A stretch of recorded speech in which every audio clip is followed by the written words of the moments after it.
stigmata bahwa kusta itu suatu kutukan, sehingga malah keluarga pasien malah malu. Stigma-stigma yang menakutkan momoknya, Mhm. kalau gelas sudah dia pakai, Mhm. oh kita nggak usah pakai, nanti kita kena.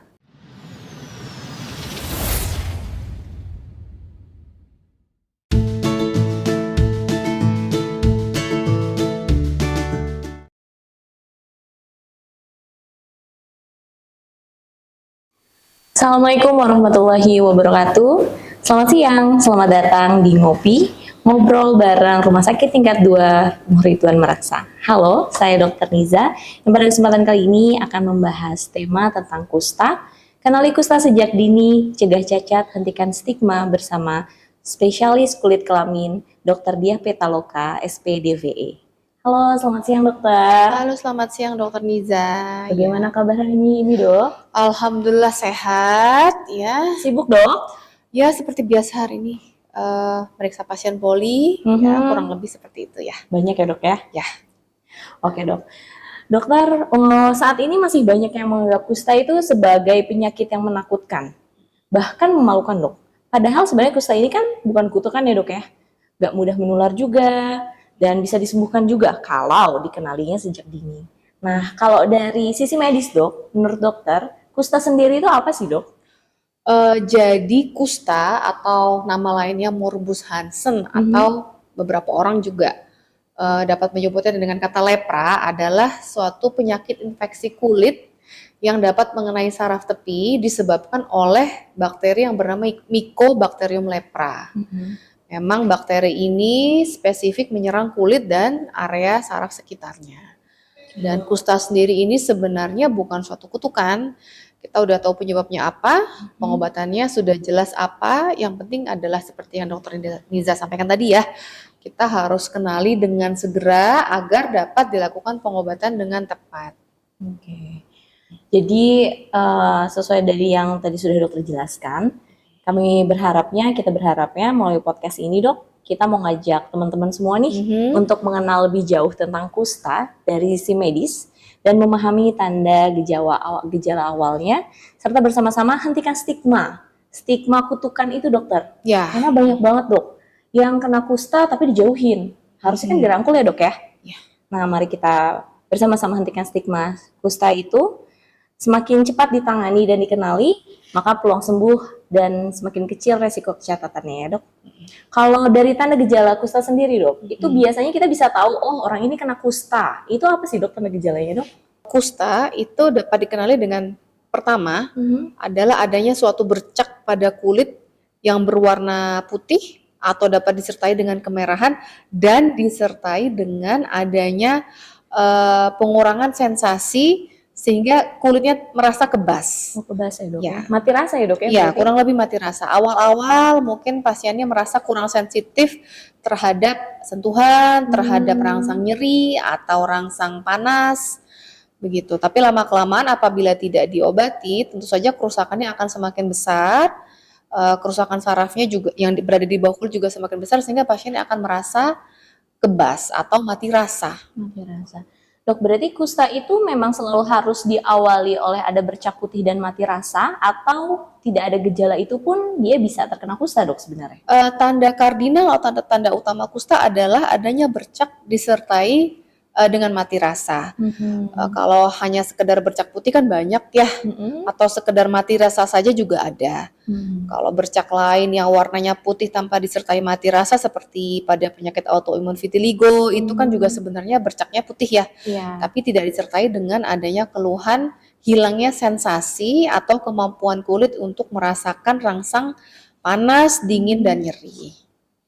Berarti dok, kalau kusta itu harus ada bercak keputihannya, disertai ada hilangnya rasa sensasi, mau nyeri, sentuhan, atau sensorik yang lainnya dok ya? Betul, dan itu memang bisa dikenali terutama oleh nakes atau tenaga terlatih ya. Berarti sebenarnya kalau di awal masih agak membingungkan untuk masyarakat awam ya dok ya? Iya betul. Kalau untuk membedakan bercak kusta tadi, berarti dengan penyakit lainnya selain hilang sensasi itu apalagi dok? Contohnya panu juga kan bercaknya putih ya dok ya?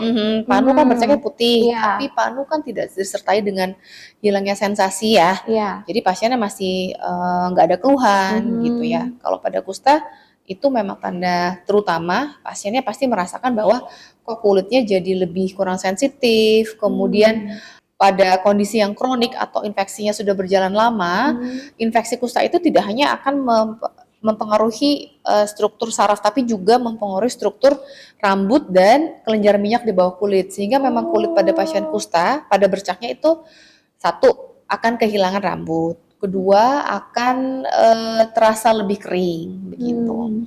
Memang awal-awal akan sulit mengenali ya kalau tidak terbiasa untuk melihat atau mengenali, tapi oleh tenaga kesehatan, spesialis atau perawat yang memang sudah terlatih, seharusnya itu bisa dibedakan ya gitu. Berarti bercak putih disertai adanya kehilangan rambut di daerah bercak putihnya ya dok ya? Kehilangan rambut atau kehilangan kemampuan untuk mengeluarkan keringat, kelembapannya ya, kelembapannya itu juga bisa menjadi salah satu tanda ya. Selain itu juga pada infeksi yang kronis memang bisa disertai dengan penebalan saraf atau nyeri saraf atau bahkan kesemutan. Misalnya pada bercak di leher atau area wajah, itu juga bisa disertai dengan adanya penebalan saraf-saraf besar yaitu saraf sternocleidomastoideus ya. Kalau di leher itu sarafnya akan terasa kaku atau keras ya. Gitu. Lagi-lagi memang untuk mengenali kusta itu lebih dalam itu memang diperlukan tenaga terlatih. Sehingga memang apabila terdapat tanda-tanda gejala awal kusta, memang baiknya pasien segera memeriksakan diri ke ya paling tidak minimal ke puskesmas ya. Oke dok. Berarti dari awal yang tidak ada rasa, dia kalau sudah menjadi kronis atau semakin lama dibiarkan, dari tidak ada rasa menjadi ada sensasi kesemutan tadi yang dokter bilang ya dok ya? Awal-awal juga bisa ada sih ya bisa ada ya, kesemutannya. Berarti sampai dengan nyeri juga ada ya dok? Ya awal-awal terasa nyeri tapi lama-kelamaan memang ya pasiennya akan merasa kebas ya. Kebas, lebih jatuh ke kebas ya dok ya berarti ya.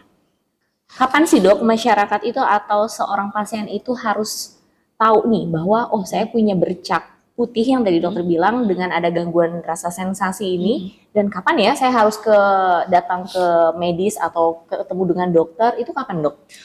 Misalnya ya bercaknya pada tangan atau pada area yang banyak melakukan kegiatan. Apabila melakukan kegiatan nih misalnya memegang botol minum yang isinya dingin atau misalnya memegang panci yang panas, itu pasti kan harusnya normalnya kita merasa sakit ya. Atau kita kaget, wah masuk kok panas nih melepuh pada gitu pasien kusta tidak terasa, sehingga banyak terjadi luka yang tidak disadari. Ada lecet yang lama atau lecet yang berulang atau tidak sembuh, karena sejak awal pasien merasa oh ini nggak ada rasa sakit apa-apa, sehingga pasien merasa oh kalau nggak sakit ya berarti kan nggak perlu diperiksakan ya. Itu seharusnya sudah menjadi tanda-tanda awal bagi pasien untuk segera memeriksakan diri ya.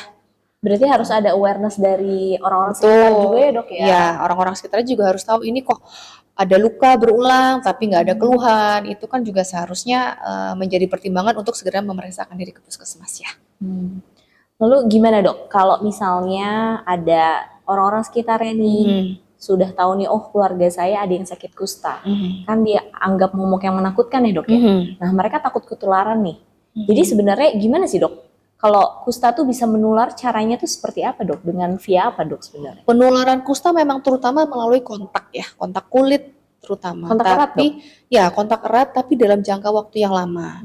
Apabila pada pasien sudah dikenali tanda-tanda kusta kemudian diobati dengan tepat, maka penularan kusta itu dapat ditekan.